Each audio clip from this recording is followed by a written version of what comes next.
जब से मैंने अपनी स्टडी को रीस्टार्ट किया है, तो तब से मेरे दिमाग में सिर्फ़ एक चीज़ रहती है कि ऐसा क्या करते हैं वो लोग जो टॉपर्स होते हैं? क्या करते हैं कि वो टॉपर्स बन जाते हैं? कुछ लोग होते हैं जो सिर्फ़ 8 या 10 घंटे की पढ़ाई करके टॉपर्स बन जाते हैं और कुछ लोग होते हैं जो 12-12 घंटे, 14-14 घंटे की स्टडी करने के बाद भी सक्सेस नहीं हो पाते हैं। तो हेलो एवरीवन, मैं हूँ सोनिया और मेरे यूट्यूब चैनल में आपका स्वागत है। तो आज मैं बात करने वाली हूँ कि आप स्मार्ट स्टडी कैसे कर सकते हो और ये सारी चीज़ें साइंटिफिकली प्रूव्ड हैं। तो काफ़ी टाइम से मेरे दिमाग में ना एक क्वेश्चन चल रहा था कि यार कैसे करें स्टडी की, मतलब स्मार्ट स्टडी कैसे करें। आपने स्मार्ट स्टडी के बारे में काफ़ी सुना होगा कि स्मार्ट स्टडी कैसे करें। तो मेरे दिमाग में था कि स्मार्ट स्टडी कैसे करें, तो मैं काफ़ी टाइम से ढूंढ रही थी कि कैसे करूं। तो मुझे कुछ मिला, कुछ चीज़ें मिली जो रियल में वर्क करती हैं, जो चीज़ें मैं खुद पे अप्लाई कर रही हूँ और एक हाउसवाइफ हूँ, तो वो चीज़ें मेरे ऊपर बहुत ज़्यादा अच्छे से वर्क कर रही हैं।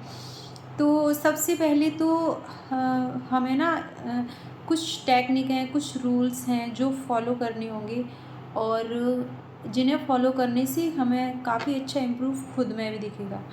तो चलो बात करते हैं कि ऐसे कौन से रूल्स हैं जिन्हें फॉलो करके हम स्मार्ट स्टडी कर सकते हैं। तो सबसे पहले तो हमें नंबर 1 पे पोमोडोर टेक्निक, जो कि मैंने पहले नहीं सुनी थी। तो अभी मुझे लगा था कि मुझे ना, जो मेरी जैसी हाउसवाइफ़ हैं, मेरी जैसी एस्पिरेंट हैं, मेरे जैसे ऐसे बहुत सारे लोग हैं जो सिर्फ गधों की तरह मेहनत करते हैं। एक्चुअली मैं बता दूं, मेरे पास बहुत कम टाइम होता है स्टडी के लिए। तो मुझे कुछ ऐसा चाहिए कि हाँ, मैं उस अपने टाइम को अच्छे से यूटिलाइज़ कर पाऊँ। मैं नहीं पढ़ सकती 4 घंटे लगातार, मैं नहीं पढ़ सकती लगातार 2 घंटे या 8 घंटे या 10 घंटे। तो मुझे ना ये ट्रिक बहुत अच्छी लगी, ये रूल्स बहुत अच्छे लगे, तो मुझे लगा कि मुझे शेयर करनी चाहिए। तो फर्स्ट पे तो हमें अपनानी है पोमोडोर टेक्निक, जो टेक्निक कहती है कि आप अगर मतलब पढ़ाई कर रहे हो तो आपको मतलब 30 मिनट की स्टडी है तो उसमें आपको 25 मिनट स्टडी करनी होगी और 5 मिनट का आपको उसमें रेस्ट लेना होगा। चाहे आप उसमें चाय पी सकते हो या बात कर सकते हो किसी से, एक्स वाई जेड, आप कुछ भी करना चाहो, कुछ भी कर सकते हो। इससे क्या होगा ना कि आपके माइंड को फटीग फील नहीं होगा, वो थकान को महसूस नहीं करेगा। तो ये रूल्स हमें ये बताता है कि आप इस तरीके से स्टडी करो।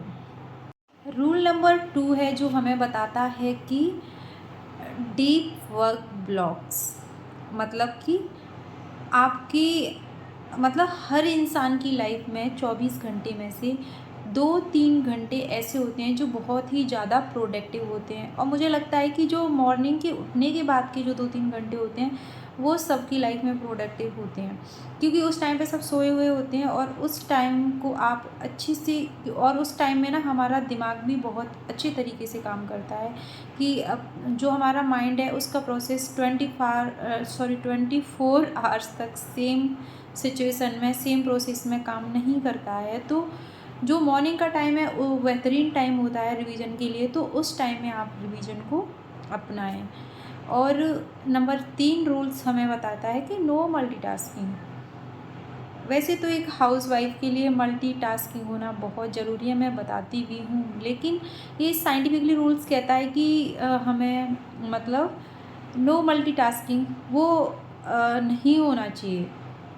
हमें अगर स्टडी कर रहे हैं तो स्टडी पे फोकस करना चाहिए। अगर किसी एक चीज़ को टारगेट कर रहे हैं तो किसी एक ही चीज़ को टारगेट करना चाहिए। ये नहीं कि आप स्टडी कर रहे हो, एक तरफ अपनी फ्रेंड से बात कर रहे हो, एक तरफ कहीं चलो मूड आ गया तो पढ़ाई करते करते फ़ोन देख लिया। वो चीज़ नहीं करनी है आपको। अगर आप स्टडी कर रहे हो तो आपको सिर्फ स्टडी करनी है, नो मल्टीटास्किंग। तो ये रूल्स बताता है कि आपको मल्टीटास्किंग नहीं होना है। तो ये बात तो स्टडी में तो सही है कि आपको मतलब अगर स्टडी कर रहे हो तो सिर्फ आपको स्टडी पे ही फोकस करना चाहिए, ना कि फ़ोन लेना या किसी से बात करना। तो वो चीज़ नहीं होनी चाहिए। रूल नंबर 4 बताता है कि माइंड रिफ्रेशर, यानी कि माइंड, अगर आप स्टडी कर रहे हो तो अगर आप 90 से 120 मिनट की स्टडी कर रहे हो तो आपको मतलब 15 से 20 मिनट का रेस्ट लेना है, चाहे और अपने माइंड को मतलब इंटरटेन करना है, चाहे आप स्ट्रेचिंग करके करो या वॉकिंग करके करो, कुछ भी करके करो, लेकिन अपने माइंड को अच्छा रिफ्रेशमेंट दो, जिससे कि वो क्योंकि अगर आप उसको रिफ्रेशमेंट दोगे तो माइंड आपको रिफ्रेशमेंट देगा, आपको स्टडी में रिफ्रेशमेंट देगा। मैंने देखा है कि बहुत सारे लोग होते हैं जो लगातार भाई बैठ के 3 घंटे 4 घंटे स्टडी करते हैं, मुझसे नहीं होता है। मुझसे सच बताऊं, आधे घंटे के बाद ना मुझे 5 मिनट का रेस्ट चाहिए, या तो मैं हैबिचुअल नहीं रही हूँ इस चीज़ की और मेरे साथ हो भी नहीं, ये चीज़ पॉसिबल नहीं है। तो मुझे लगता है कि ये मेरे लिए प्लस पॉइंट है कि मैं एक हाउस वाइफ हूँ, मदर हूँ, तो मैं लगातार 1 घंटा बैठ के नहीं पढ़ सकती, कि मुझे कुछ ना कुछ काम करने होते हैं, बीच में कुछ ना कुछ काम लगे होते हैं। तो मुझे लगता है मेरे लिए ये प्लस पॉइंट है कि मतलब मैं अपने माइंड को हर मतलब 20 मिनट्स या 30 मिनट में अपने माइंड को रिफ़्रेश करती रहती हूँ। तो ये हमारा चौथा रूल्स है जो हमें बताता है कि हमें गधों की तरह स्टडी नहीं करनी है। अगर स्मार्ट स्टडी करनी है तो पहले माइंड को रिफ़्रेश करो, लगातार मत लगे रहो। और रूल नंबर 5 कहता है कि स्टडी रिचुअल्स को फॉलो करो। मतलब कि अगर आप पढ़ रहे हो तो अपनी प्रॉपर टेबल बनाओ, अपना जहाँ पढ़ रहे हो या जहाँ पर जैसे आप मतलब जहाँ पॉजिटिव रहो, जहाँ आप स्टेबल रहो, एक ही जगह अपनी बनाओ। ये नहीं कि आज आप यहाँ पढ़ लिए, कल लाइब्रेरी चले गए, या आज आपका मूड कर रहा है कि यहाँ नहीं बैठना, तो वो नहीं करना है। आपको अपने दिमाग को स्थिर करना है, एक अपनी जगह सेट करनी है कि हाँ हमें यहाँ पढ़ना है। जैसे ही आप जाओ आपका माइंड आपको टारगेट करने लगे कि भाई ये मेरी स्टडी वाली जगह है और यहाँ सिर्फ मुझे स्टडी करनी है, no phone, no talk, no. तो जितना आप अपने साथ स्ट्रिक्ट रहोगे, जितने इन रूल्स को अपने साथ स्ट्रिक्टली फॉलो करोगे, उतना ही मतलब ये अच्छे से वर्क करेंगे और सच में ये काम करते हैं। मुझे तो काफ़ी ज़्यादा इफ़ेक्टिव लगे हैं, इसीलिए शायद मैं ये चीज़ आपके साथ शेयर कर रही हूँ।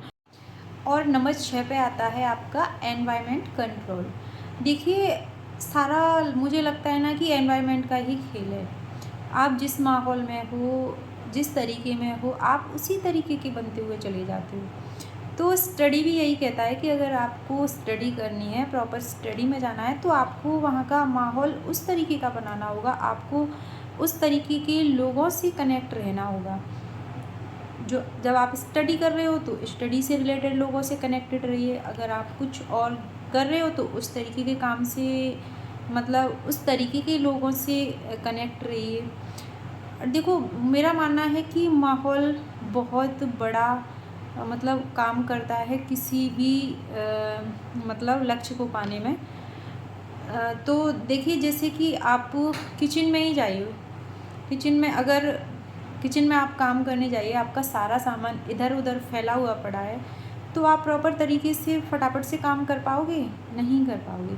वहीं अगर हर चीज़ प्रॉपर तरीके से रखी हुई है और हर चीज़ पे लिखा हुआ है कि ये है या प्रॉपर तरीके से सेट है, तो वहाँ आप पूरे सेटिस्फिकेशन के साथ काम कर पाओगे कि हाँ ये चीज़ यहाँ है।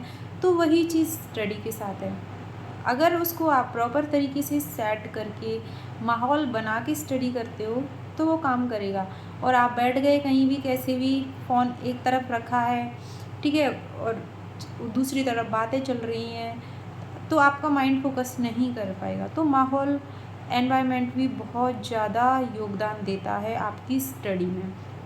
तो ये थे 6 रूल्स जिन्हें अभी मैं फ़ॉलो करने की कोशिश कर रही हूँ और सच में ये वर्क कर रहे हैं मेरे लिए, तो बहुत अच्छे से वर्क कर रहे हैं। क्योंकि मैं हूँ एक हाउसवाइफ और मदर भी हूँ, तो प्रॉपर्ली मैं 2 घंटे या 4 घंटे नहीं पढ़ सकती बैठ के। मुझे हर टाइम, हर 15 मिनट, 20 मिनट, आधे घंटे में उठ के अपने काम करने होते हैं और उन्हें कंप्लीट करना होता है, और साथ ही साथ खुद को मोटिवेट भी रखना होता है और खुद को मोटिवेट रख के ना स्टडी भी करनी होती है। तो ये चीज़ें मैं फ़ॉलो कर रही हूँ। अगर आपको अच्छी लगी हो तो आप भी फ़ॉलो करके देखिए, और अगर आपको रिज़ल्ट मिलता है तो प्लीज़ कमेंट कीजिए, क्योंकि आपका एक कमेंट ही मुझे बहुत ज़्यादा मोटिवेट करता है। तो मिलती हूँ फिर कुछ नए ट्रिक्स टिक्स के साथ अगले वीडियो में। धन्यवाद।